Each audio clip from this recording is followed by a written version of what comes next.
प्रज्ञा ग्रंथ अध्याय 12। क्योंकि तेरी अविनाशी आत्मा सब में व्याप्त है। कनानियों का दंड। प्रभु तू अपराधियों को थोड़ा थोड़ा करके दंड देता है। तू उन्हें चेतावनी देता और उन्हें उनके पापों का स्मरण दिलाता है, जिससे वे बुराई से दूर रहे और तुझ पर भरोसा रखे। तूने अपनी पवित्र भूमि के पुराने निवासियों के साथ ऐसा व्यवहार किया जिनसे उनकी घृणित कार्यों के कारण तुझे बैर हुआ था। उनका जादू टोना, उनकी निंदनीय धर्म रीतियां, बच्चों की निर्मम हत्याएं, मनुष्य के मांस और रक्त की वे दावतें जिनमें अंतड़ियां तक खाई जाती थीं, दीक्षितों के रहस्यमय धर्म निष्ठानों की रंगरलियां। तूने असहाय बच्चों के उन हथियारों को हमारे पूर्वजों के हाथों द्वारा मिटाना चाहा, जिससे वह भूमि जो तुझे सबसे प्रिय है योग्य लोगों से, ईश्वर के पुत्रों से बसाई जाए। किंतु तूने उन पुराने निवासियों पर दया की, क्योंकि वे मनुष्य थे। तूने अपनी सेना के अग्रदूतों के रूप में उनके पास बर्रे भेजे, जिससे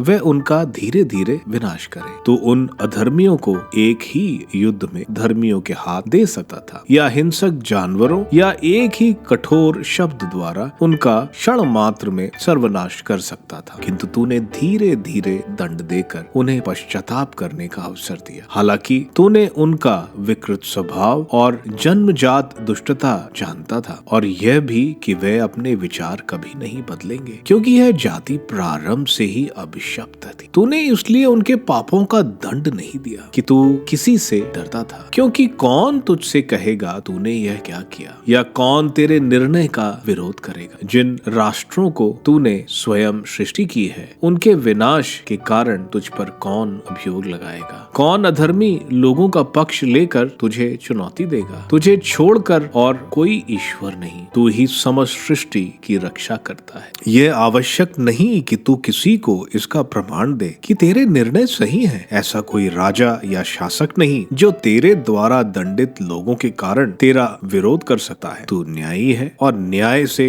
विश्व का शासन करता है। तू अपने सामर्थ्य के अयोग्य समझता है कि निर्दोष को दंड दिया जाए। तेरा न्याय तेरा सामर्थ्य पर आधारित है। तू सबका स्वामी है और इसलिए सब पर दया करता है। तू तभी अपना सामर्थ्य प्रकट करता है जब तेरी सर्वशक्तिमता पर संदेह किया जाता है। तू उसी को दंड देता है जो तेरी प्रभुता जानकर तुझे चुनौती देता है। तू शक्तिशाली होते हुए भी उदारता पूर्ण न्याय करता और बड़ी कृपालुता से हम पर शासन करता है, क्योंकि तू इच्छा अनुसार अपना सामर्थ्य दिखा सकता है। इस प्रकार तूने अपनी प्रज्ञा को यह शिक्षा दी है कि धर्मी को अपने भाइयों के प्रति सहृदय होना चाहिए, और तूने अपने पुत्रों को यह भरोसा दिलाया कि पाप के बाद तू उन्हें पश्चाताप का अवसर देगा। यदि तूने अपने पुत्रों के शत्रुओं को, जिन्हें प्राणदंड मिलने वाला था, इतनी सावधानी और नम्रता से दंडित किया और उन्हें अपनी दुष्टता से विमुख होने का समय और अवसर दिया है, तो तूने अपने पुत्रों का कहीं अधिक सावधानी से न्याय किया है, जिनके पूर्वजों के लिए तूने शपथ खाकर विधान निर्धारित किया और उनसे